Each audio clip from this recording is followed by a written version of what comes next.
Hello everyone, welcome you all on my YouTube channel The Science Ocean.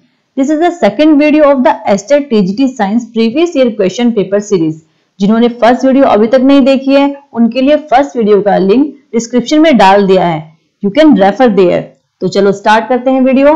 So the first question is, a student studies that a soap molecule has two ends, one of which is an ionic end and other is carbon chain. Which of the following option explain the interaction of soap molecule with oil? Soap molecule में दो ends होते हैं, एक hydrophilic group और दूसरा hydrophobic group. Hydrophilic part water loving होगा और hydrophobic water repelling होगा. हाइड्रोफिलिक वाटर में सोल्यूबल होगा और हाइड्रोफोबिक पार्ट ऑयल में सोल्यूबल होगा. तो इन ऑप्शंस को चेक करते हैं. Ionic end of the soap interact with oil, तो ये रॉन्ग है. अभी हमने डिस्कस किया है आयनिक एंड वाटर वाले पार्ट से, यानी आयनिक पार्ट से इंटरेक्ट करेगा. दूसरा है the closest end of the soap interact with oil. No, it is not true. Carbon chain end of the soap interact with oil, ये बिल्कुल ठीक है. अभी हमने डिस्कस किया है कि कार्बन चेन, ये लॉन्गेस्ट पार्ट जो है कार्बन चेन, हाइड्रोफोबिक पार्ट, यही इंटरेक्ट करेगा ऑयल से. Now question number 2.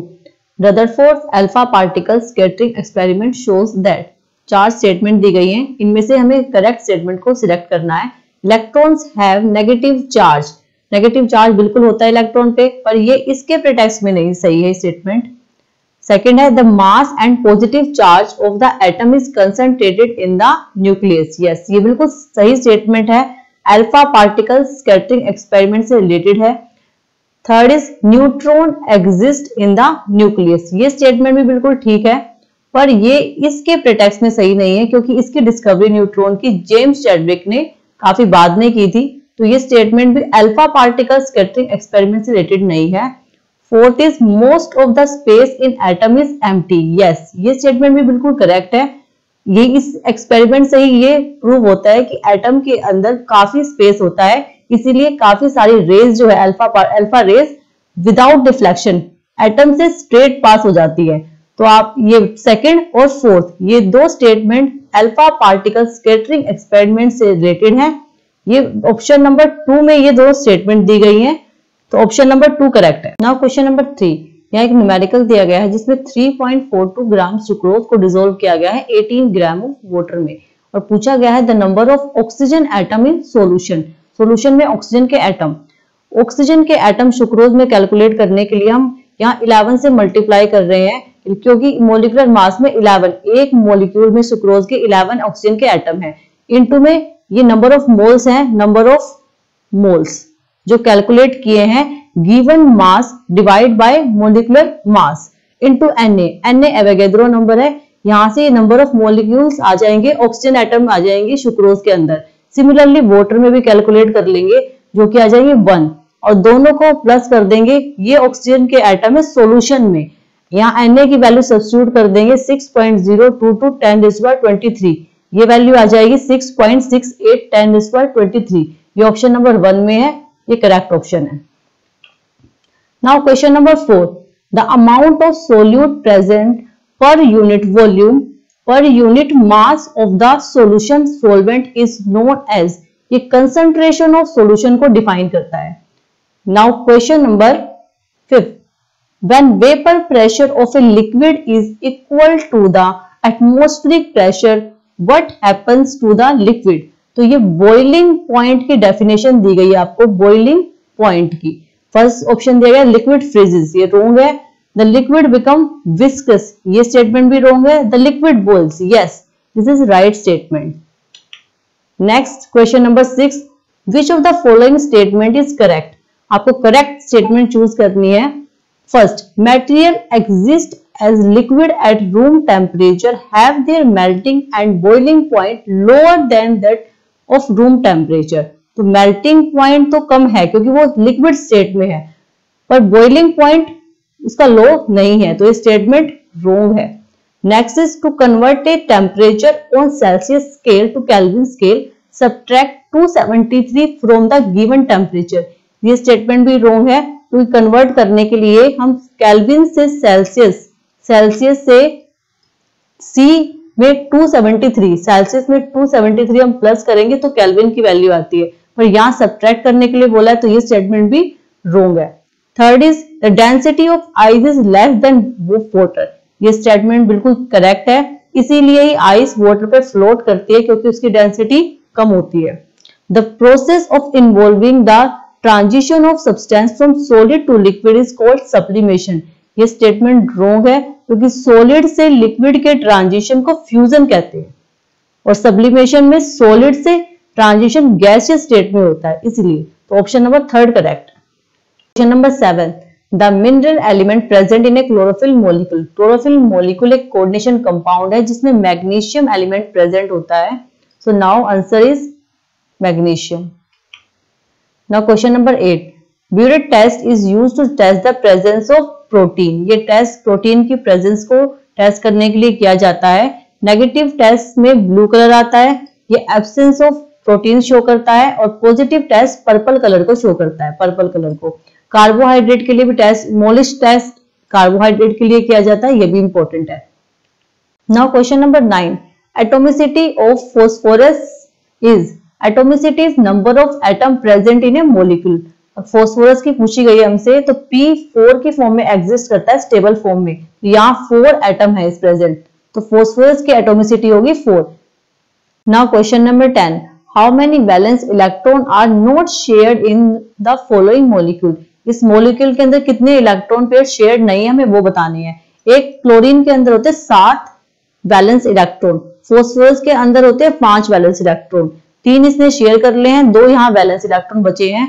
एक क्लोरीन के अंदर 7 होते, 6 यहाँ पर वैलेंस इलेक्ट्रॉन है, 3 क्लोरीन के अंदर हो जाएंगे 18 और प्लस में 2, टोटल हो जाएंगे 20 जो नॉट शेयर्ड वैलेंस इलेक्ट्रॉन है, तो इसका आंसर आ जाएगा 4th। Now question number 11, what happens when oxygen atom become an oxygen ion, oxygen atom जब ऑक्सीजन आयन में कन्वर्ट होगा तो ये O+ भी हो सकता है और O-।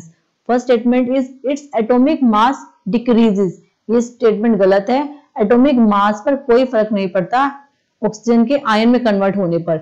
It's nucleon number increases, ये स्टेटमेंट भी गलत है, न्यूक्लियन का नंबर होता है number of proton, neutron plus proton, तो यहाँ पर भी कोई चेंज नहीं आता। C is at its atomic number remain same, ये स्टेटमेंट बिल्कुल करेक्ट है, एटॉमिक नंबर होता है नंबर ऑफ प्रोटॉन, प्रोटॉन का नंबर बिल्कुल सेम रहता है, यहाँ सिर्फ इलेक्ट्रॉन के नंबर चेंज होता है। For D is its mass number increases, ये स्टेटमेंट भी गलत है, मास नंबर में कोई चेंज नहीं आता। Option is 4th, only C. Now next question is CH3CH2OH का ऑक्सीडेशन पर आपको 2 रिएजेंट दिए गए हैं और पूछा गया है कि A और B के प्रोडक्ट क्या होंगे। CrO3- एक माइल्ड ऑक्सीडाइजिंग एजेंट है जो कि कन्वर्ट करेगा इथेनॉल को एल्डिहाइड में, और अल्कलाइन KMnO4 एक स्ट्रॉन्ग ऑक्सीडाइजिंग एजेंट है जो रिएक्शन को एसिटिक एसिड पर खत्म करेगा। तो ऑप्शन है यहाँ पर ऑप्शन नंबर 1 CH3CHO और CH3COOH group. Now question number 13 is which information is not conveyed, ये ध्यान दीजिए बहुत सारे क्वेश्चन में नॉट कन्वेड पूछा जाता है एचटेट के एग्जाम में, कंफ्यूज करने के लिए। Not conveyed by a balance chemical equation, तो first is physical state of reactant and product, तो ये बिल्कुल कन्वे किया जाता है, रिएक्शन के अंदर फिजिकल स्टेट को मेंशन किया जाता है कि वो गैसियस में है, सॉलिड में है या लिक्विड में है। तो second is number of atom molecules of the reactant and product form, ये भी कन्वेट किया जाता है कि कितने एटम और मॉलिक्यूल पार्टिसिपेट कर रहे हैं।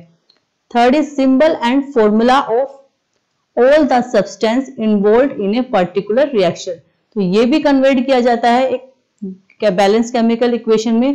Fourth is whether a particular reaction is actually feasible और नॉट, तो ये कन्वे नहीं किया जाता, ये बताते हैं हम डेल्टा जी से। डेल्टा जी बताता है, डेल्टा जी की वैल्यू अगर नेगेटिव होगी तो वो बताता है हमें स्पॉन्टेनिटी ऑफ रिएक्शन के बारे में।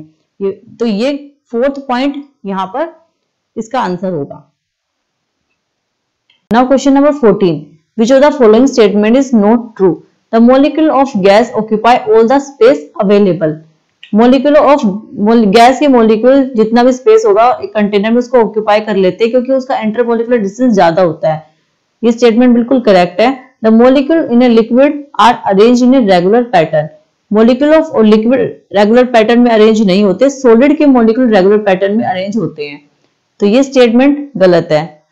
Third is the molecule in A solid vibrate about a fix position. यहाँ इंटरमोलिकुलर डिस्टेंस बहुत ही कम होता है तो ये अपनी फिक्स पोजीशन में वाइब्रेट करते हैं। ये स्टेटमेंट भी बिल्कुल करेक्ट है।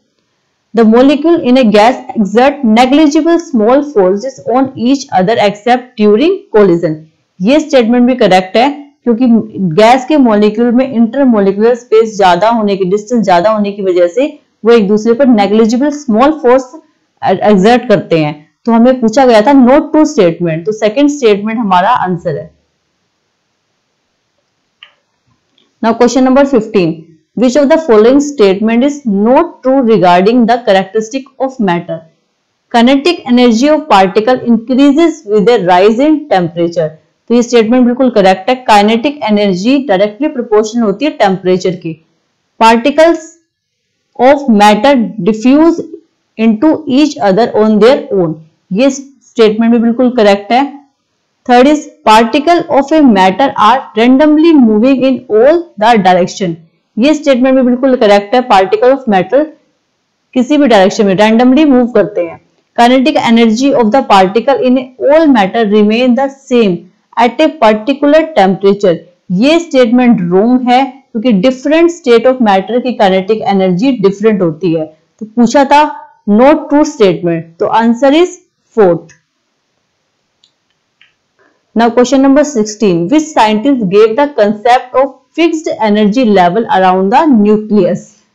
ये कंसेप्ट दिया गया था नील्स बोर के द्वारा। उन्होंने बताया था कि न्यूक्लियस, ये बोर का एटॉमिक मॉडल है जिसमें बताया गया कि ये डिस्क्रीट सेल्स हैं, इनको ऑर्बिट भी बोलते हैं, और यहाँ इलेक्ट्रॉन रिवॉल्व करते हैं इन सेल्स के अंदर। एक डिस्क्रीट एनर्जी लेवल को ये डिनोट करते हैं। Now question number 17, the element which is not common between the compound called baking soda and soda ash. Baking soda का फॉर्मूला होता है NaHCO3, soda ash is Na2CO3। आप यहाँ हाइड्रोजन दोनों में कॉमन नहीं है, बाकी सभी एलिमेंट दोनों में प्रेजेंट है, और नॉट कॉमन एलिमेंट हमसे पूछा गया था, तो answer is second, hydrogen. Now question number 18, soap are formed by the reaction of dash with caustic soda। ये सेफोनिफिकेशन रिएक्शन होती है जिसमें ethyl ethanoate caustic soda NaOH को बोलते हैं। NaOH की प्रेजेंस में सोडियम इथेनोएट और इथेनॉल की फॉर्मेशन करता है। तो यहाँ पर इसका आंसर हो जाएगा asters. Now question number 19, which of the following contain maximum number of molecules. Number of molecules निकालने का फॉर्मूला है number of moles into Avogadro number. हम सभी ऑप्शंस में नंबर ऑफ मोल्स को कैलकुलेट करेंगे और जब कंपेयर करेंगे तो हाइड्रोजन के अंदर नंबर ऑफ मोल्स सबसे ज्यादा है और पूछा गया है मैक्सिमम नंबर ऑफ मॉलिक्यूल, तो answer would be 1। 20, which of the following salt has no water of crystallization? Blue vitriol is calcium sulfate .5H2O, washing soda is Na2CO3 .10H2O, gypsum is calcium sulfate .2H2O, baking soda is NaHCO3। पूछा गया था किसमें water molecule crystallisation नहीं है, तो NaHCO3 baking soda में नहीं है। ब्लू विट्रोल के साथ साथ ग्रीन विट्रोल और व्हाइट विट्रोल का फॉर्मूला भी इंपॉर्टेंट है। ग्रीन विट्रोल FeSO4.7H2O और white vitriol zinc sulphate .2H2O। तो ये important exam point of view से इन्हें भी नोट कर लीजिए। Next is question number 21, during smelting an additional substance is added which combines with impurity to form a fusible product। तो flux को add किया जाता है फ्यूजिबल प्रोडक्ट बनाने के लिए ड्यूरिंग स्मेल्टिंग। तो आज की वीडियो में बस इतना ही। अगर आपको वीडियो अच्छी लगी तो प्लीज इसे लाइक और शेयर करें और मेरे चैनल द साइंस ओशन को सब्सक्राइब करें। Thank you.